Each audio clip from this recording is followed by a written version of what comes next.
Peace and blessings, everybody. This is BroYosef. Um, I'm back with another video, and in this video here, I want to talk about the night I met Baron Samedi and what are hell states. Right, the night I met Baron Samedi and what are hell states. Okay, so this is going to be a very important video. I want you guys to pay attention because it's going to teach you a lot about what happens in the lower astral worlds after death. Okay. And by lower asteroids, there's many names for it. One of them, of course, is the lower asteroid. Um, Another name for it is hell, right? Hell is real. It does exist, but it doesn't exist from the biblical perspective in which we think it exists. One thing about hell that people don't know is that hell is not hot at all. Hell is cold. Hell is freezing cold. The best way I can describe it is imagine walking around in Antarctica, but you don't see no snow. Right? The wind is there's pretty much no wind. It's just freezing cold, like below zero, and there's like black sand. There's sand on the ground. In certain aspects of how low you are. At the lowest point, this is how it's going to look. It's going to be dark. There's going to be sand. The sand feels like snow because it's so cold. The sand is cold as ice. And everywhere you look, there's people walking around in darkness, right? And the people who's walking around in darkness, they're stuck in their own hell state in their mind. I've witnessed people who killed their children, and they're looking for their children in the hell state. Like they don't even know they're down there, but they're stuck in that mind state of pain and regret and anger in their mind. They're just walking around looking for their children in this freezing cold environment. I've seen people who committed suicide. I've seen them down there with regret, stuck in a mind state of regret, stuck in a mind state of sorrow and depression. I've seen that. I've never seen children in hell states except one time. And I'm going to get back to that in the video. I want to explain why I saw that. And ever since I saw that, I didn't ever want to go back. But that's part of my destiny. Sometimes I help people in lower hell states. But the first thing I want to talk to you guys about is the night I met Baron Samedi. Okay? And this is not going to be a long video, but I want to explain this to you guys. I think this is important. When your consciousness really is evolving and you're really dealing with magic, real magic, and you're really manifesting things in your life, one pantheon of gods, one group of gods that I know are very close to the earth realm and very powerful. And if you deal with their energy is extremely powerful. And they will come see about you. They will come to you. And that is the Voodoo gods. Okay? Now, somebody may disagree with this, and that's okay. I'll just say that this is my opinion based off my experience. I know that there are some people who deal with initiation that says you have to go through Papa Legba in ceremony. But the gods are all powerful and they can do whatever they want. If they want to deal with you, they'll just come deal with you. And that's what this video is going to be about. I didn't go through Papa Legba. I have gone through Papa Legba for certain things because it was the respectful way to do it. But in this particular instance, I pretty much was in my house working on some Baron Samedi rituals. And at this time, I had all the Vevas of the Loa hanging up in my house. And I had a nice picture of Baron Samedi. And I was working with the voodoo energy very heavy at this time. This had to be about, I think the year, maybe 2012, maybe 2011, 2012. And pretty much what happened was, I'm just get straight to the story. I was working on the Baron Samedi ritual, and I finished the ritual, and I was actually working on a ritual for all the Loa and all the the Voodoo gods, and nothing was happening as far as meeting deities when I was working on the other ones. But when I worked on the Baron Samedi one, I went in my room and I fell asleep, and I had an outer body experience, and I basically came out of my body, floated up off the bed, stood on my feet, and turned around, saw my body sleeping. I was sleeping on my side. And what happened was um, I walked out of my bedroom and the bedroom door was open. So I walked right in my bedroom and I walked into my office, which is right across the hall. And when I walked into my office, something told me to look up at the wall. And when I looked at the wall, the picture that I had of Baron Samedi was actually vibrating. It was vibrating so hard, the picture started to look blurry. And as it vibrated, I saw a huge foot come out. So it's like he kind of just stepped out through the picture, like he bent his head down and everything. And through the picture walks out the Baron Samedi. No lie. He was very tall. His whole face was skeleton. He had a staff in his hand. And I'm going to tell y'all the truth, I was scared to death. You know, at that point, I basically started thinking to myself, like, everything mama said was right. I shouldn't have been messing with the devil. And now the devil done came and got me. You know, that's what I was thinking to myself. Like, this is it. I done just messed with the wrong thing. And, you know, I tapped into the wrong energy. Now this God of death is coming to get me, you know. And as I stood there, he's looking at me. He's looking at me and he kind of just turns his head to the side, like, and staring at me like he's curious, you know. It was very interesting. He was curious. And as he did that, you know, he's looking at me like he's curious. And then he points over to the wall like this. He points to the wall. And I look over at the wall and his hat flies off his head and it flies into the wall. It's like part of the wall now. And out of the wall climbs some of the what you call the gay day. The gay day. You know, they came out of the hat and they were skeleton people. They crawled out of the hat. They were made out of skeletons. The whole body was made out of bones and they had wings. The first one came out and it blew wind at me. You know, I could feel the wind from the wings. And I remember going like this when it blew the wind. I was like, wow, that was some strong wind. And I'm looking around my room and nothing was flowing over. Like the wind was so strong, it should have blew me away and it should have blown like stuff around my room, but it didn't. And when it blew the wind, I said, whew, I felt that felt weird. I felt like some energy, but it felt weird. The second gay day came out of the hat and it blew the wings and it blew fire in my face. And it blew a bunch of fire. And when it blew fire at me, I was totally blinded by the fire. And I'm jumping up and down, screaming and yelling. Like, you know, I'm thinking I'm getting burned alive. I'm like, okay, this is my punishment for messing with the wrong thing. I didn't know that much back then. So I'm looking at my body and I'm noticing I don't feel no pain. But my body is burning. Like, my skin is not burning up, but I have fire all over my body. And I'm sitting there on fire and I'm looking at myself. And I'm looking at Baron Samedi and he looks at me, he nods his head like this, and he steps back into the wall with his hat on. He steps back into the picture, right? And then the fire enemy just like disappears. So after that happened, I immediately went back into my body. And when I went back into my body, I jumped up and, you know, I was like, what in the world was that? You know, that was crazy. I actually went in my office to see if he was in my office. I'm peeking and like, oh, you know what? So I go back in my bed and I go to sleep. And I heard a voice tell me, you know, I have given you this energy. That's all I heard. I've given you this energy. So I fell asleep. And I remember waking up the next morning. I felt amazing. I can't explain it. I felt like I can do anything. I had all this energy. And I went about my day as a regular day.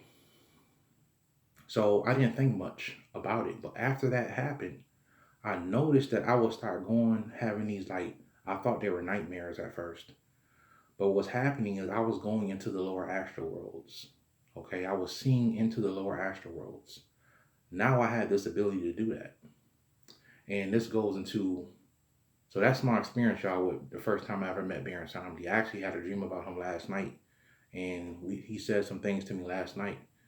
And every now and then I see him in the astral world, you know. And come to find out that Baron Samedi actually came and gave me a gift to go into the underworld whenever I felt like it, right? And I didn't realize it at that time until Anubis told me. That's right. I went to the underworld and Anubis told me that you are God. You can come here whenever you want. I'm going to get to that story right now. So after this happens, I'm noticing I'm going to these places that are really dark and sometimes it's cold and sometimes it look like Earth. So I'm not going to say who this person is, but I remember going to a hell state and I saw this person who I know very well, right? They were actually a family member.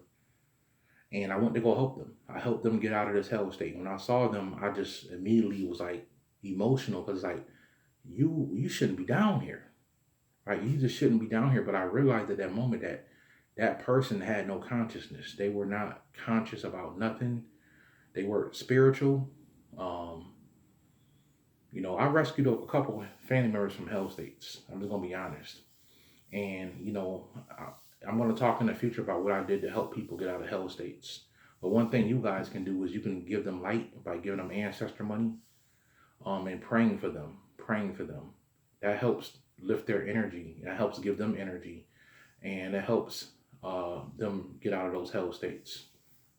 Um, but I went down there and I saw this family member, and what happened was, um, I'm talking to them. I'm saying you shouldn't be down here. Come on, we about to leave. As we starting to leave, all of a sudden I saw the sand moving. Like it's cold, it's freezing cold. It's people. You can hear people screaming like they're being murdered in the background. You can hear people yelling. Like it's a very messed up like environment. Like I hear all this stuff, and I'm talking about maybe millions and millions of people.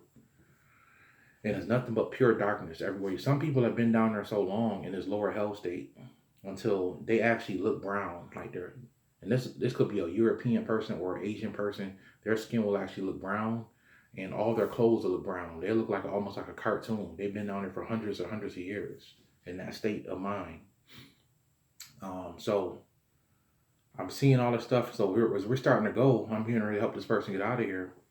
I see the sand moving, and out of the sand, I see these people that look like zombies. They're pulling this sleigh, like this sleigh, or some kind of cart or sleigh. And inside of the sleigh is this demon.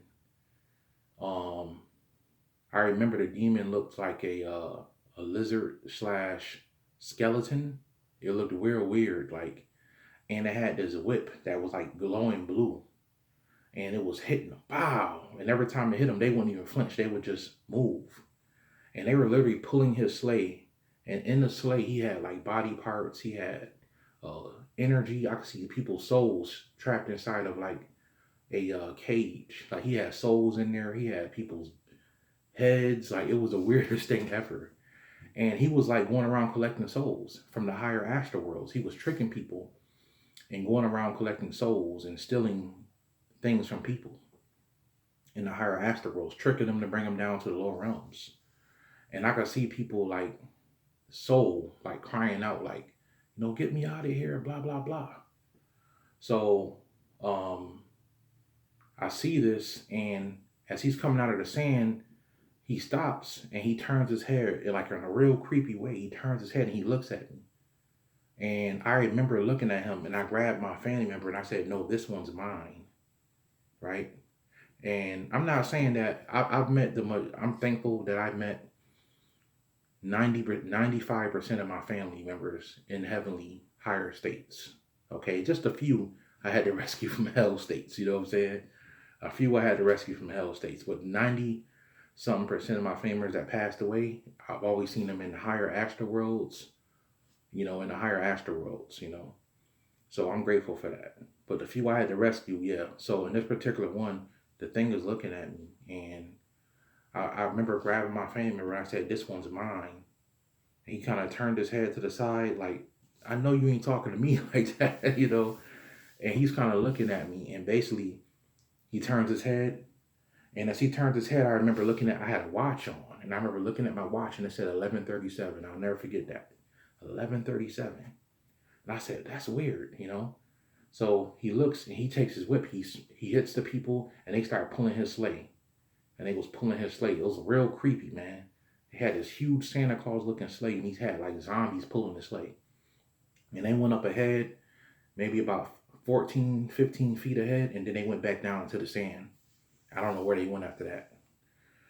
And me and my family member, we went through the light, and I took them to a higher astral world. And before we went through the tunnel, I remember looking up in the sky, and I saw like all these white lights in the sky. And I realized later that those were actually angels that were literally willing to help people in the higher astral worlds, that all people had to do was pray and help and ask. So nobody, that's something I noticed down there. People wasn't praying to get out of there. It's like they felt like they deserved to be there.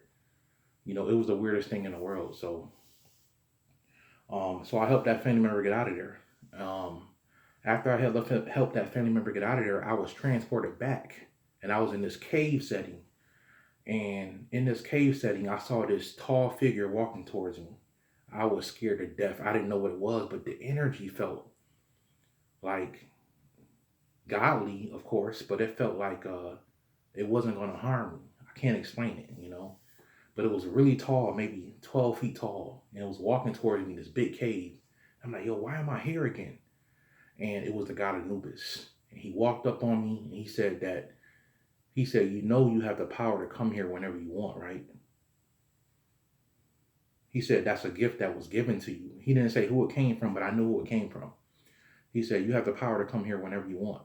I'm like, what? And he turned around and walked away, you know, and just walked away. I was like, oh my God, I just seen Anubis again, you know? And I remember wanting to run after him and say something to him, but I couldn't move. And then I was transported back to a higher astral world. So that's an experience I had. Now, I remember the next day after having that experience, I went to a bookstore and I found this book. And the book is called The Gods of Egypt by E.A. Wallace Budge. The Gods of the Egyptians by E.A. Wallace Budge.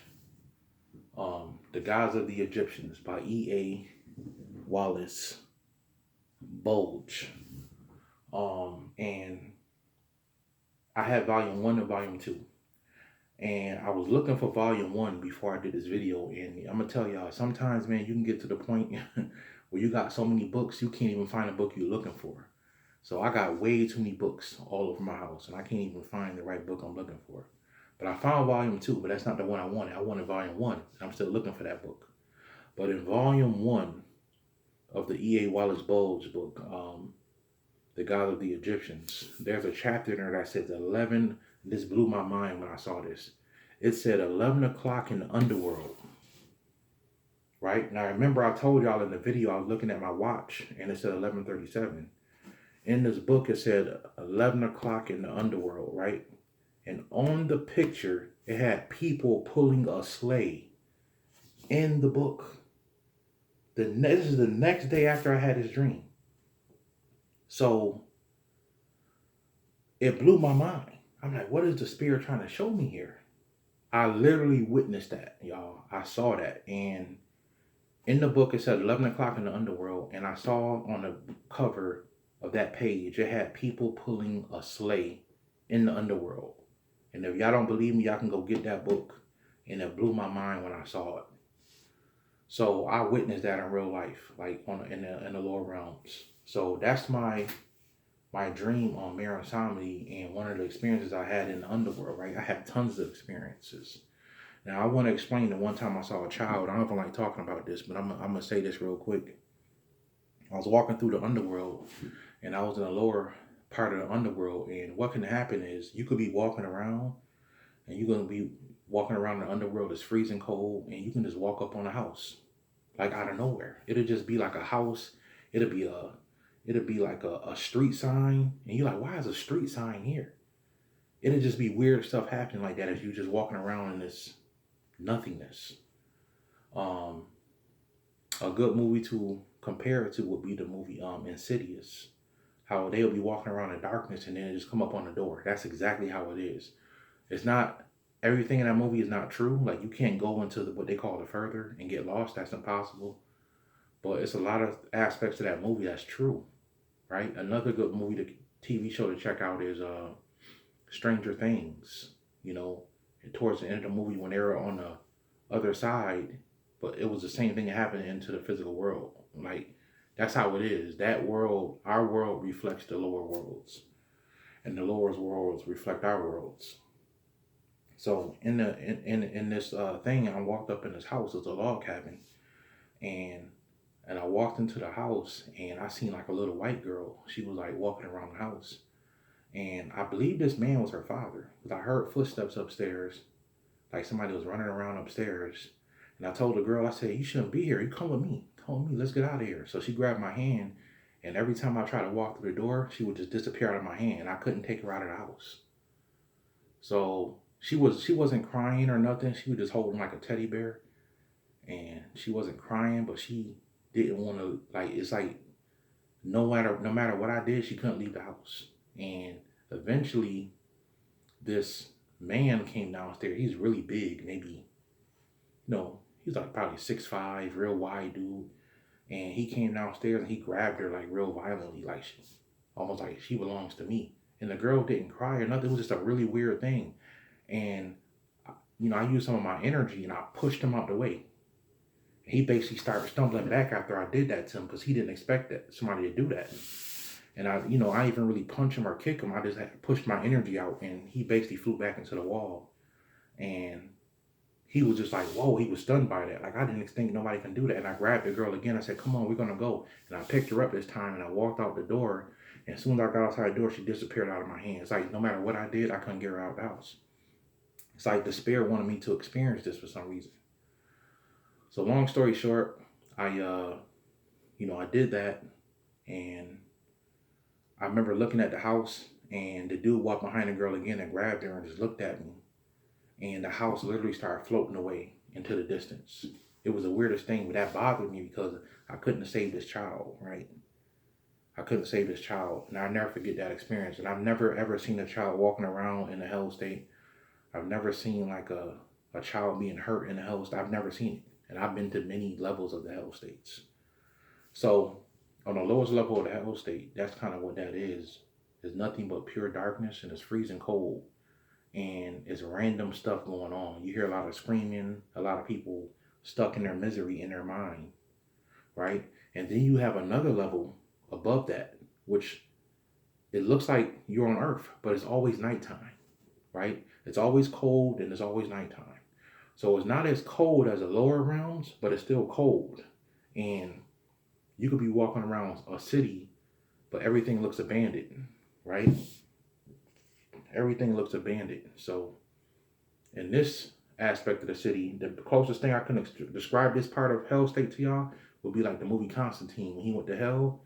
But just imagine it not being no fire, right? It's just pure, everything's abandoned. It's abandoned cars on the street, but it looks just like Earth. So you can go to your city in this hell state, but it'll look just like Earth. But everything will be abandoned in your city.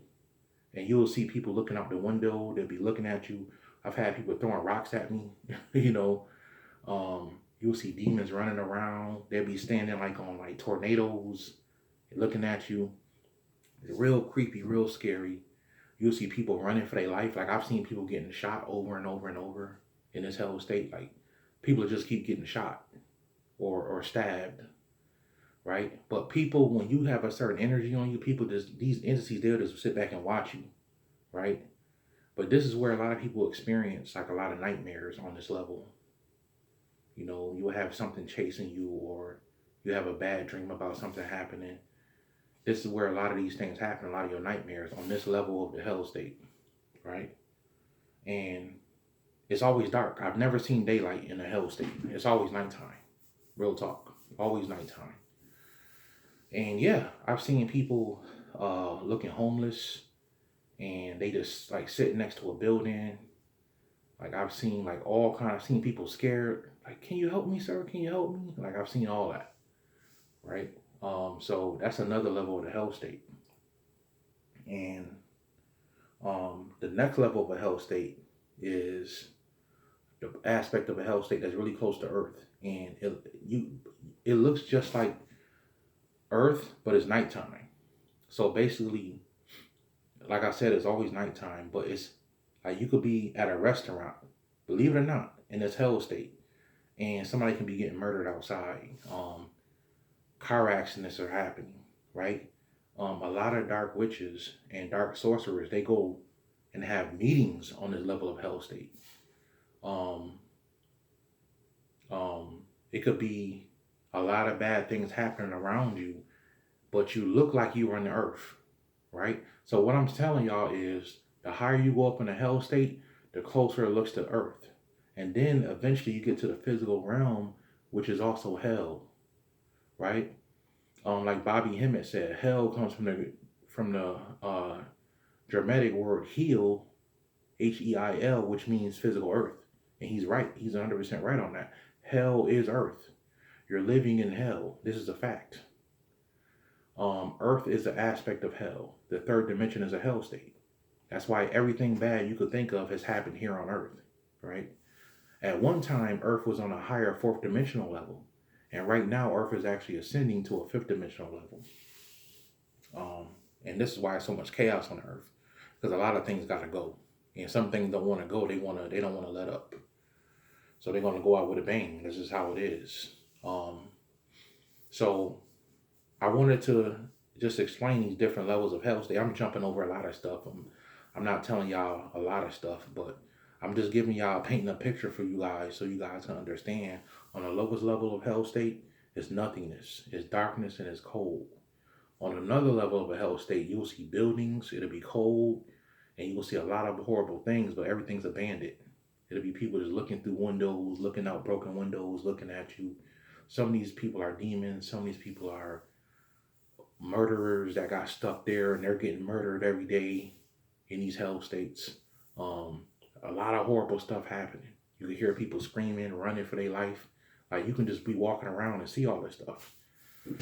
That's on the next level of hell state. And on the higher level of hell state that's closer to earth, everything will look like normal, but it'll be a lot of bad things happening, right?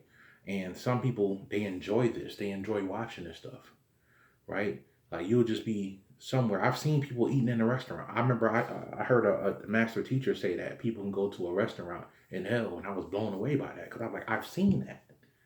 I've seen people in hell like eating at a restaurant, and somebody just started shooting through the window.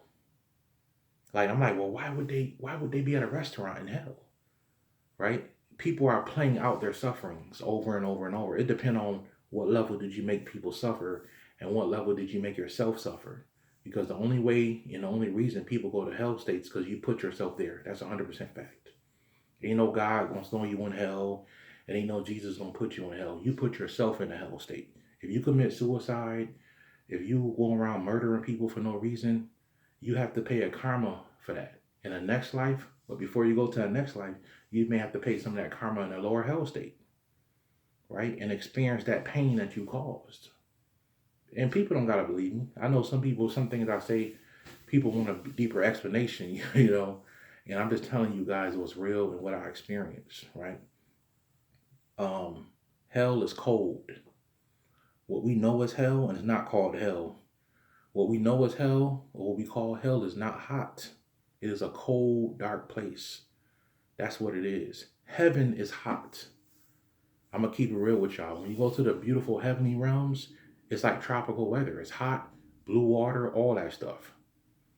It's a higher version of an astral world, right? I've seen colors in the higher astral worlds that I've never seen down here. I can't even tell you what they look like on this third dimension because they don't exist here, right? I seen this one color the closest color it looked like was yellow, but it wasn't yellow. It was a beautiful color. It wasn't a mixture of different colors. I can't even say it was yellow. The closest thing I think of was that it was yellow. It was a beautiful color. I've never seen that color here again.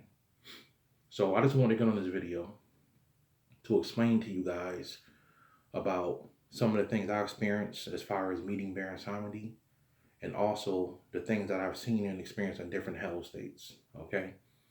So I hope you guys enjoyed the video. I'm going to be talking more about hell states in the future, right? Remember, I like to do basic intro videos. And this is just my intro video to you guys about hell states. They real, and people, depending on what you suffering from in this life, you suffer in a hell state life. You put yourself there, right? So, and you can get yourself out. So I hope this video helped somebody. I hope I hope you guys enjoyed the video. And until next time, peace.